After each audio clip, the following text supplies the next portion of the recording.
Hello, everyone. This is Rick with the Cyber Pro podcast, where industry leaders share their insights. We're going to knock this out in hopefully 9 minutes or less, but I'm super excited for the CEO of slashnext, Patrick Carr. Patrick, great to have you. Yeah, great to be here. Perfect. Well, let's start it off. Tell us who you are and why you're awesome.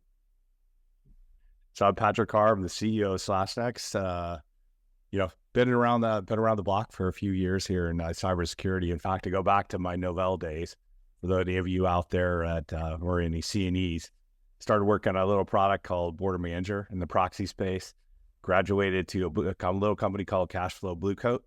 And in fact, just quick, interesting story there. When I had my first board meeting, they said, no one gives a shit about security. And so I only point that out to how different this world is now. Everything's about security.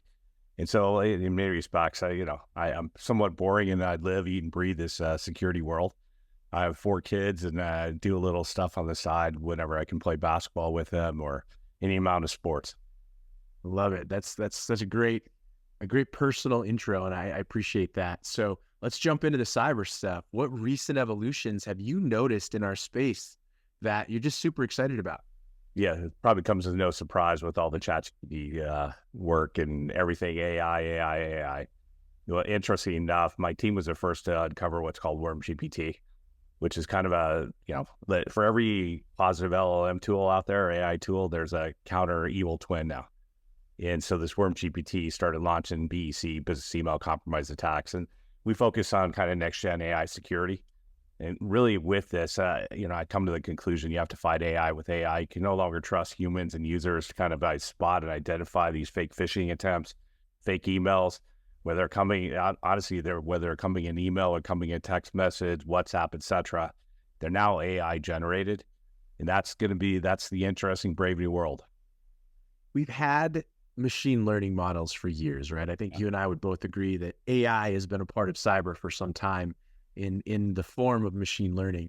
But why is generative AI and what is generative AI in comparison to what we've seen so far? Yeah, I mean, you're dead on. Machine learning's been around for quite some time. And everyone used to confuse AI and machine learning, right? And this was kind of the marketing buzzword. You put AI out there.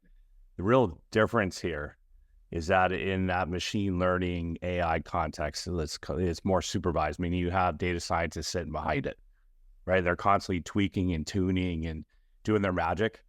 Really, this kind of evolution of generative AI is you no longer have those those people, the data scientists doing all the sampling. And in fact, generative AI is thinking on its own now. So that's the sea change that we've seen. And I think what's happened in the industry, clearly there's still people involved tweaking and tuning, etc. But it is now this more self-learning model and the ability to react and think on its own. You've heard the term ascendant, right? Or this kind of shift to more the Terminator aspect, right? Where you have singularity. We're really approaching more of that with generative AI as opposed to, again, supervised models, supervised machine learning models, and you're tweaking those, tuning those. So you're saying Skynet's on its way? Hopefully not. You can also look into, perhaps it's like WALL-E. Remember WALL-E, the movie? All the people that's floating around and all the robots and everyone serving them. Because there is some very, very interesting human kind of impacts to generative AI. So we'll have to see what happens here.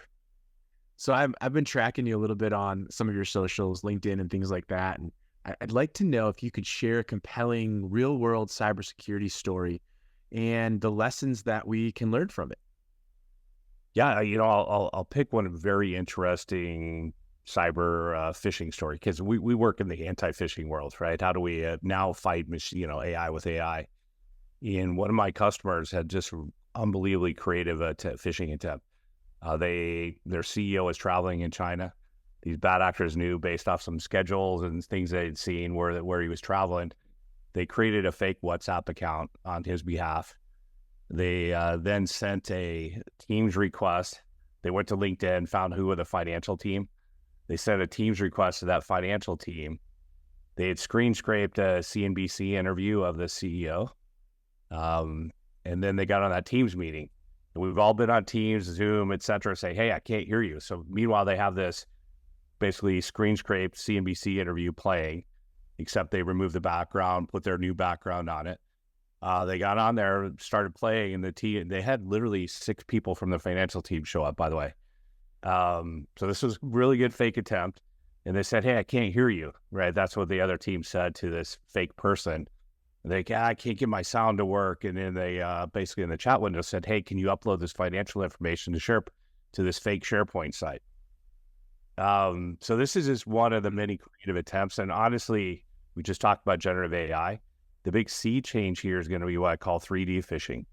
It's going to be voice, video, text. We've all heard about deep fakes, voice kind of simulations. So now if you can imagine to this particular attack, I don't have to screen scrape that CNBC interview. In fact, I can start doing live interaction. That's going to be so A, we already have this very creative attack. B, we're going to see that become worse because I can now take these 3D type of models and interact with you. And that's, I'll say that's some scary, that we're seeing out there. Can't agree more. I actually kind of hope that they can create an AI me, so that person can pretend to be me on these podcasts. but I don't think it's nearly as much fun. So talk to me a little bit about what do you feel is a critical aspect of a robust cybersecurity strategy for most organizations? Everyone, I'm going to sound a little boring here, right? So you always hear defense in depth, but it truly is a layered approach. The one thing I would highlight, though, and I've been around the world, around the block a long time in security, a lot of times people focus on, first the firewall and the network security, and then I put identity systems in. I put web security systems a la SASE, or you're hearing all these new names. It was proxy to me, right, in my day. So you have those, you clear, now it's cloud security and everything you can do, permissions management.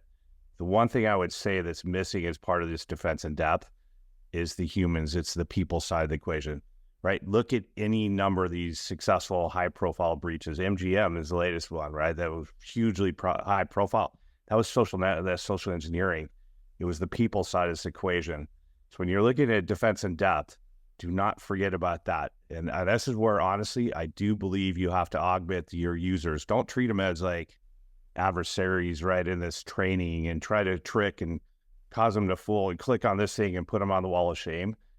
Use them as part of your defense in depth, and honestly augment them with now AI controls, machine learning AI controls. Help them spot these things. In fact, don't even have them spot it. Pull it out before it gets there. So my only point here is don't forget the human side, your employee side of that very critical part of your defense in depth. Don't rely solely on training. Training, I can prove time and time again why it doesn't work. We can fool the best of them. Yeah. Make sure you're using something there. Then you have that full defense in depth layer that I think is very critical for the companies out there. I love it. And sometimes it's not about fooling. Sometimes I get bored and I just want to see if my company's good enough, and I click on something just to see. So then there's me just being devious.